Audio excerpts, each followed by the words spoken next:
लड़का काम करते हुए बस अपने कपड़े उतार रहा था, लेकिन अचानक इससे उसके मालकिन की उसमें बहुत दिलचस्पी जाग गई। उसने लड़के को ड्रिंक के लिए अंदर बुलाया। मालकिन ने कहा कि काम जरूरी नहीं है। फिर उसने हाथ बढ़ाकर लड़के को छुआ। एना ने कहा कि वह उसे खुशी महसूस करा सकती है। जैक डर गया। वह घबराकर जल्दी से वहां से भाग गया, लेकिन इससे एना को बहुत गुस्सा आया। एक अमीर औरत होने के नाते वह इतनी बेइज्जती बिल्कुल बर्दाश्त नहीं कर सकती थी। इसलिए एना ने तुरंत लिसा को फोन किया, जो एजेंट थी। उसने कहा कि जैक को पता नहीं था कि मौके की कदर कैसे की जाती है। हालांकि उसी समय जैक भी लिसा को ढूंढने चला गया। उसने दावा किया कि मालकिन उसे परेशान कर रही थी। लिसा को उम्मीद नहीं थी कि जैक इतना बेवकूफ होगा, इसलिए उसने जैक से दराज से एक फोटो एल्बम निकालने को कहा। एल्बम हैंडसम लड़कों से भरा था। लिसा ने कहा कि ये सभी लोग उसके एम्प्लॉय थे। उनमें से हर एक महीने में $1 लाख सैलरी कमाता था, लेकिन जैक को बिल्कुल परवाह नहीं थी। उसे लगा कि उसे अपना शरीर नहीं बेचना चाहिए, इसलिए जैक बिना पीछे देखे चला गया। इससे लिसा को बहुत बेबस महसूस हुआ। असल में जैक एक हाई स्कूल स्टूडेंट था। कुछ दिन पहले वो अपने परिवार के साथ इस शहर में आया था। उनकी पड़ोसी होने के नाते लिसा तुरंत हेलो कहने आई और उसने हैंडसम जैक को देखा। लिसा को पता चला कि उनका परिवार बहुत गरीब है, इसलिए उसने सोच समझकर जैक के लिए पार्ट टाइम जॉब ढूंढी। ये सुनकर उसकी माँ बहुत खुश हुई। उसे उम्मीद नहीं थी कि घर में आने के तुरंत बाद उसे इतना अच्छा पड़ोसी मिलेगा। अगले दिन जब जैक स्कूल गया तो उसने गलती से अपने क्लासमेट्स को लिसा के लिए काम करते हुए सुना,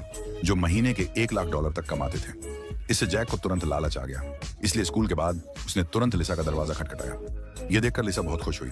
जैक फिर उसके दिए बिजनेस कार्ड के हिसाब से एम्प्लॉयर के घर गया, लेकिन उसे उम्मीद नहीं थी कि काम में लॉन की घास काटना बिल्कुल नहीं होगा। इससे जैक को बहुत गुस्सा आया, तो वह तुरंत लीजा के पास नौकरी छोड़ने गया।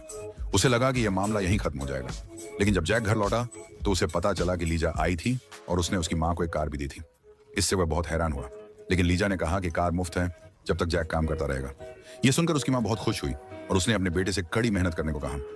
जैक के पास मानने के अलावा कोई चारा नहीं था। अगले दिन वह कार की चाबियां लेने लीजा के पास गया।